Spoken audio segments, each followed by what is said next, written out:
Bonsoir et bienvenue dans Une minute un livre. Je vous parle ce soir de cet ouvrage, Les jeunes, la sexualité et Internet, de Yael Mselem-Lingui et Arthur Voitou chez Les Pérégrines 2020. Donc certes un ouvrage qui a plusieurs années mais qui reste un incontournable. D'autres publications en effet ont pu voir le jour depuis cette enquête à contre-courant des idées reçues.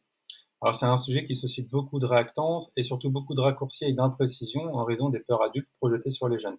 On pense souvent que les jeunes font n'importe quoi sur internet, on, c'est les adultes. Oui, les jeunes le savent et en ont bien conscience, leur sexualité inquiète, d'autant plus lorsqu'elle s'éloigne du regard et du contrôle des adultes, pour citer les autoristes. Alors les raccourcis, le regard, le jugement adulte et le prisme anxiogène moralisateur peuvent et sont souvent mobilisés.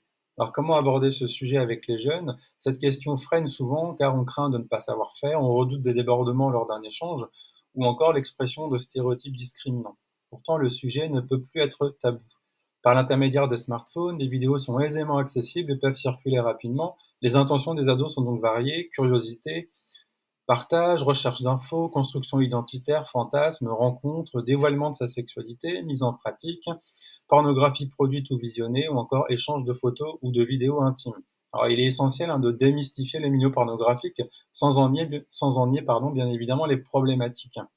Mais la démarche préconisée se veut constructive, scientifique, dénuée de biais et non moralisatrice.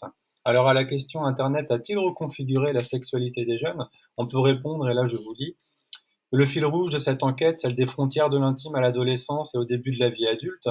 À travers ce fil rouge, en fait, on se rend compte que les jeunes rencontrés font référence à des usages sexuels d'internet qui, pour certains, demeurent personnels, non partagés, ou seulement au sein d'un cercle très restreint, comme le couple, un ami proche. Donc voilà, veillez en tout cas aux différents raccourcis. Un ouvrage à découvrir rapidement si vous ne le connaissez pas. Bonne lecture.